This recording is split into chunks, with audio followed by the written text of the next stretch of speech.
एक बार फिर राजा विक्रमादित्य बेताल को पेड़ से उतारकर कंधे पर लादकर योगी की ओर बढ़ने लगता है। इस दौरान बेताल फिर से राजा को एक नई कहानी सुनाता है और शर्त वही होती है, अगर राजा ने मुंह खोला तो वो उड़ जाएगा और जवाब पता होते हुए भी नहीं दिया तो राजा की गर्दन को धड़ से अलग कर देगा। बेताल राजा को सुनाता है। राजा को बहुत साल पहले अयोध्या नगरी में वीरकेतु नाम का एक राजा राज करता था। उसी राज्य में एक साहूकार भी रहता था। धनी साहूकार का नाम था रत्नदत्त। उसकी एक ही सुंदर सी बेटी थी, रत्नावती। रत्नावती के लिए कई रिश्ते आए, लेकिन उसने किसी से भी शादी करने के लिए हाँ नहीं की। इस वजह से उसके पिता काफ़ी परेशान थे। रत्नावती को सिर्फ सुंदर और धनवान नहीं, बल्कि बुद्धिमान और बलवान वर चाहिए था। एक और रत्नावती के पिता अपनी बेटी से परेशान थे। दूसरी ओर नगर में चोरी शुरू होने लगी थी, जिस वजह से रत्नदत्त को हर समय यह डर सताता था कि कहीं उसके घर से चोर सारा धन न लेकर चला जाए। इसी बीच रत्नावती की मुलाकात उस चोर से हो जाती है। रत्नावती को लोगों के घरों से फल तोड़कर खाने में बड़ा आनंद आता था। वह चोर रत्नावती को आम चुराना सिखाता है। वह लड़की उससे बहुत प्रभावित होती है और रोज उससे मिलने लगती है। वक्त के साथ साथ उसे चोर से प्यार हो जाता है। इधर चोर रोज रत्नावती से मिलने के बाद चोरी करने के लिए निकल जाता था। उधर अयोध्या में बढ़ती चोरी से परेशान राजा ने सारे मंत्रियों और पहरेदारों को डांट लगाते हुए कहा, नगर में रोज चोरियां हो रही हैं, लेकिन न तो कोई पहरेदार उसे पकड़ पा रहा है और न ही कोई मंत्री उसे पकड़ने की योजना बना पा रहा है। इसके बाद राजा ने खुद चोर को पकड़ने का फैसला लिया। चोर को पकड़ने के लिए राजा रोज रात को नगर में घूमने लगे। एक दिन राजा ने रात में किसी को घर में कूदते हुए देखा। राजा को शक हुआ तो वह भी उसके पीछे चल पड़े। जैसे ही राजा वहां पहुंचे तो चोर उन्हें देखकर कहने लगा, अरे, मुझे तो लगता था कि यहां मैं ही एक चोर हूं। तुम भी चोरी के इरादे से यहां आए हो। राजा कुछ भी नहीं कहते। इसके बाद चोर कहता है, तुम भी चोरी के इरादे से आए हो और मैं भी, तो तुम्हें मुझसे डरने की जरूरत नहीं है। तुम एक तरह से मेरे मित्र हो। इसके बाद चोर राजा वीरकेतु को अपने घर चलने का निमंत्रण देता है। चोर का आग्रह सुनकर राजा उसके साथ चले जाते हैं। चोर उन्हें अपनी गुफा में ले जाता है, जहां उसने सारा चोरी का धन छिपा रखा था। राजा वीरकेतु इतना सारा धन और गुफा में मौजूद सुख सुविधाओं को देखकर हैरान रह गए। कुछ देर बाद राजा ने चोर से पूछा, तुमने इतना सारा धन इकट्ठा कर रखा है, तुम्हें चोरी करते हुए डर नहीं लगता? चोर जोर से हंसकर कहता है, राजा की सेना में कोई भी साहसी नहीं है और न ही वो अपने काम को ईमानदारी कर रहे हैं। अगर एक व्यक्ति भी अपना कार्य ईमानदारी से करता तो इतना मुश्किल नहीं होता मुझे पकड़ना। एक चोर राजा की पूरी सेना पर भारी पड़ गया है। वहां कोई योद्धा ही नहीं है। ये सुनते ही राजा ने अपनी तलवार निकाली और चोर से युद्ध करके उसे अपना बंदी बना लिया। चोर हैरान रह गया। उसे कुछ देर बाद समझ आया कि इतनी देर से राजा भेष बदलकर उसके साथ थे।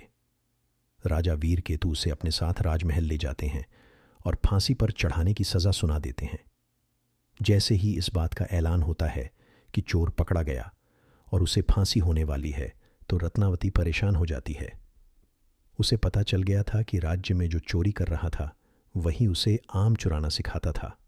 परेशान होकर रत्नावती अपने पिता रत्नदत्ता से कहती है, पिताजी, जिस व्यक्ति को मैं मन ही मन अपना पति मान चुकी हूं, उसे राजा ने पकड़ लिया है और वो उसे फांसी पर लटकाने वाले हैं। आप कुछ कीजिए। रत्नदत्त को अपनी बेटी की बात समझ ही नहीं आती है। तब वह अपने पिता को चोर और अपनी मुलाकात के बारे में विस्तार से बताती है और कहती हैं कि वो उसके बिना नहीं रह सकती है। रत्नदत्त अपनी बेटी को समझाने की कोशिश करता है। जब बेटी नहीं मानती है तो वह मजबूर होकर राजा के पास चला जाता है। वह राजा को बताता है कि उसकी बेटी रत्नावती चोर से बहुत प्यार करती है। अगर उसे फांसी हो गई तो वह भी अपने प्राण त्याग देगी। वह व्यापारी अपनी बेटी के खातिर राजा को सोने के सिक्के और चोर द्वारा चुराया गया सारा धन देने का प्रस्ताव रखता है, लेकिन राजा उसकी एक नहीं सुनते। कुछ देर बाद ही राजमहल में रत्नावती पहुंच जाती है। वह भी राजा से आग्रह करती है, लेकिन राजा किसी की नहीं सुनते और झल्लाद से चोर को जल्दी फांसी देने को कह देते हैं। जैसे ही चोर को फांसी होने वाली होती है, वह पहले रोता है और फिर जोर से हंसने लगता है। उस चोर को फांसी होते ही लड़की भी अपने प्राण त्यागने की कोशिश करती है। उसी वक्त आकाशवाणी होती है। भगवान रत्नावती से कहते हैं, हे पुत्री, तुम्हारा प्रेम बहुत पवित्र है। तुम्हारे इस प्यार को देखकर हम बहुत खुश हुए हैं। तुम मांगो जो भी तुम्हें मांगना है। यह सुनकर रत्नावती कहती है, मेरे पिता का कोई बेटा नहीं। आप उन्हें आशीर्वाद दें कि उनके 100 पुत्र हो जाएं।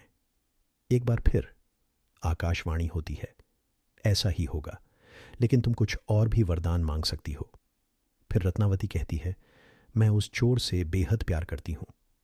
अगर हो सके तो आप उन्हें जीवित कर दीजिए। रत्नावती के वरदान मांगते ही चोर फिर रर से जीवित हो जाता है। इधर यह सब देखकर राजा बहुत हैरान हो जाते हैं। उधर चोर जीवित होने के बाद एक बार फिर रोता है और फिर जोर जोर से हंसने लगता है। इसी दौरान राजा चोर को कहते हैं, अगर तुम सही रास्ते पर चलने का वचन देते हो तो मैं तुम्हें राज्य का सेनापति घोषित करने को तैयार हूं। चोर खुशी खुशी हां कर देता है।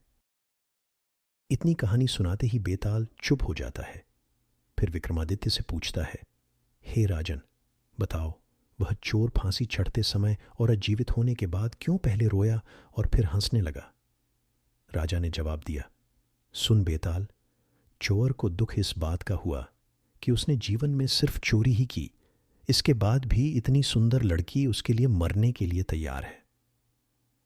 फिर हंसा इसलिए क्योंकि उसने सोचा, एक ऐसी लड़की जिससे राजकुमार भी शादी करना चाहते थे, उससे प्यार भी हुआ तो एक चोर से दोबारा जिंदा होने के बाद वो नया जीवन मिलने पर रोया और खुश भगवान के खेल को देखा कर हुआ।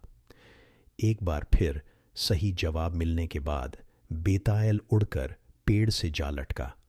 सच्चाई और मेहनत की राह अपनाकर अपने पिछले बुरे कर्मों को हराया जा सकता है।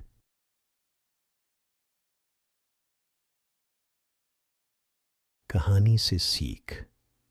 पहली सीख यह मिलती है कि प्यार में बड़ी ताकत होती है।